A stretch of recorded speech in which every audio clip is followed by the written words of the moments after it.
अगर आज मेरे पास इन्वेस्टिंग का कुछ भी नॉलेज नहीं है और मैं मेरी इन्वेस्टिंग सिर्फ 500 या 1000 रुपीज से स्टार्ट करना चाहता हूं तो मैं रैंडम स्टॉक बिल्कुल चूज नहीं करूंगा। मैं अपने इन्वेस्टमेंट को इन 5 इन्वेस्टमेंट ऑप्शन में से चूज करता। और सबसे इंटरेस्टिंग बात, मैं आपको किसी 5 इन्वेस्टमेंट के सिर्फ नाम नहीं बताऊंगा, मैं आपको बताऊंगा कि आप आपके गोल के हिसाब से, आपके रिस्क एपिटाइट के हिसाब से कौन सा ऑप्शन चूज कर सकते हो। अगर आप लॉन्ग टर्म के लिए रहना चाहते हो तो कौन सा ऑप्शन चूज करो, अगर आप शॉर्ट टर्म के लिए इन्वेस्ट करना चाहते हो तो आपको कौन सा ऑप्शन चूज करना चाहिए, और अगर आप बिल्कुल बिगिनर हो तो आपको कहां से स्टार्ट करना चाहिए। बिकॉज इन्वेस्टमेंट में बेस्ट इन्वेस्टमेंट ऐसा कोई ऑप्शन ही नहीं होता, क्योंकि जो इन्वेस्टमेंट ऑप्शन 20 साल के इन्वेस्टमेंट के लिए अच्छा है, जरूरी नहीं है कि वही इन्वेस्टमेंट ऑप्शन 1 साल के इन्वेस्टमेंट के लिए भी अच्छा हो। तो कोई भी इन्वेस्टमेंट करने से पहले ये एक रूल समझो कि आप जो इन्वेस्टमेंट करने वाले हो उस इन्वेस्टमेंट के पैसे की आपको कब जरूरत है। अगर आपको जरूरत है अगले साल, 2 साल बाद, तो आपको थोड़ी सी लिक्विडिटी और सेफ्टी की तरफ ध्यान रखना चाहिए। और अगर उस पैसे की जरूरत आपको 10-20 साल बाद है तो आपको ग्रोथ ओरिएंटेड ऑप्शन चूज करने चाहिए। इसी लॉजिक को ध्यान में रखते हुए हमारा पहला इन्वेस्टमेंट ऑप्शन है एफडी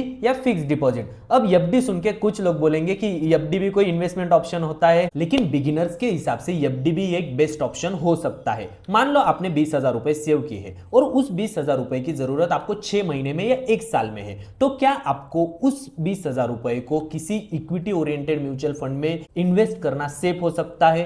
बिल्कुल नहीं। ऐसे पैसे को सिर्फ हायर रिटर्न के चक्कर में इक्विटी ओरिएंटेड इन्वेस्टमेंट में इन्वेस्टमेंट मत करो। क्यों? इसका आंसर मैं आपको देता हूं। मान लो आपको 6 महीने के बाद उस पैसे की जरूरत है, वो आपके फीस के पैसे है, तो अगर 6 महीने बाद जब उस पैसे की आपको जरूरत है, तब अगर मार्केट 15%, 20% अगर नीचे रहा तो आपके उस 20,000 रुपए की वैल्यू चल रही होगी 15,000, 16,000, तो क्या ये आपके लिए बेस्ट इन्वेस्टमेंट है? बिल्कुल नहीं। तो एफडी आपको कंपैरेटिवली इक्विटी ओरिएंटेड फंड के कम रिटर्न दे सकता है, लेकिन ये शॉर्ट टर्म के लिए बेस्ट ऑप्शन है। लेकिन अगर आप यंग हो, आप थोड़ी एसआईपी स्टार्ट करना चाहते हो और लॉन्ग टर्म के लिए इन्वेस्ट करना चाहते हो, जिस इन्वेस्टमेंट से आप ग्रोथ चाहते हो, तो यहीं पे आता है हमारा second option, index mutual fund. इसको एक सिंपल एग्जांपल के साथ समझते हैं। मान लो आपको इंडिया की टॉप 50 कंपनीज में इन्वेस्टमेंट करना है, लेकिन आपको पता नहीं रिलायंस लू, टीसीएस लू, एचडीएफसी बैंक लू या कोई और कंपनी लू, तो आप इंडिविजुअल कंपनी चूज करने की बजाय एक ब्रॉडर मार्केट इंडेक्स चूज करते हो जिसमें ये 50 कंपनियां इंक्लूड होती है। For example Nifty 50 index. इसका मतलब अगर आप निफ्टी 50 इंडेक्स खरीद रहे हो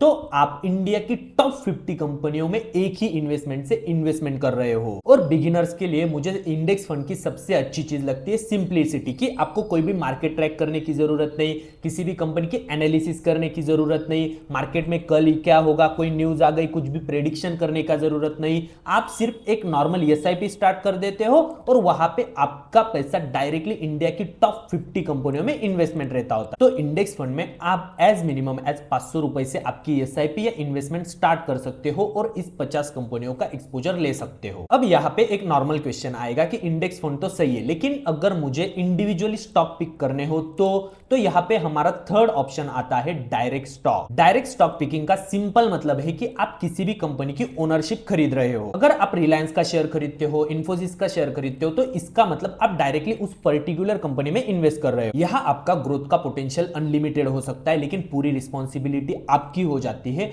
और यहां पर रिस्क भी थोड़ी ज्यादा होती है। अगर आप डायरेक्ट स्टॉक में इन्वेस्ट करना चाहते हो तो आपके पास नॉलेज होना चाहिए, बिजनेस मॉडल समझते आना चाहिए, फंडामेंटल एनालिसिस आपको आना चाहिए, टेक्निकल एनालिसिस कंपनी का आपको आना चाहिए। अगर आपको ये चीजें आती है तो आप डायरेक्ट स्टॉक पिकिंग की तरफ जा सकते हो। अब एक्सप्लोर करते हैं हमारा फोर्थ ऑप्शन, जो कि थोड़ा डिफरेंट है, जो कि है पीपीएफ, पब्लिक प्रोविडेंट फंड। अब मान लो आप मार्केट के अप्स एंड डाउन से दूर रहना चाहते हो और आपको गवर्नमेंट बैक्ड कोई इन्वेस्टमेंट चाहिए, तो पब्लिक प्रोविडेंट फंड आपके लिए बना है। तो पीपीएफ आपके लिए एक लॉन्ग टर्म के लिए बेस्ट इन्वेस्टमेंट ऑप्शन हो सकता है। अगर आप लॉन्ग टर्म के लिए इन्वेस्ट करना चाहते हो, मार्केट से अप्स एंड डाउन से दूर रहना चाहते हो, गवर्नमेंट बैक्ड कोई इन्वेस्टमेंट चाहिए, तो पीपीएफ में आप इन्वेस्ट कर सकते हो। और अब हम चलते हैं हमारे फिफ्थ ऑप्शन की तरफ, जो कि है गोल्ड। इंडियन फैमिलीज को शायद गोल्ड समझाने की कोई जरूरत नहीं है, लेकिन गोल्ड में ज्वेलरी खरीदना या गोल्ड में इन्वेस्टमेंट करना ये कंप्लीटली डिफरेंट ऑप्शन है। तो ज्वेलरी खरीदना मतलब आप ज्वेलरी अगर खरीदते हो तो वहां पे आपको मेकिंग चार्जेस लग सकते हैं, लेकिन इन्वेस्टमेंट के लिए गोल्ड को देखना मतलब आपका पोर्टफोलियो का डाइवर्सिफिकेशन आप गोल्ड की तरफ कर सकते हो। इसीलिए अगर आप लॉन्ग टर्म में इन्वेस्ट करना चाहते हो तो गोल्ड भी आपके लिए एक बेस्ट ऑप्शन हो सकता है। तो अब तक आपने 5 ऑप्शन एक्सप्लोर किए,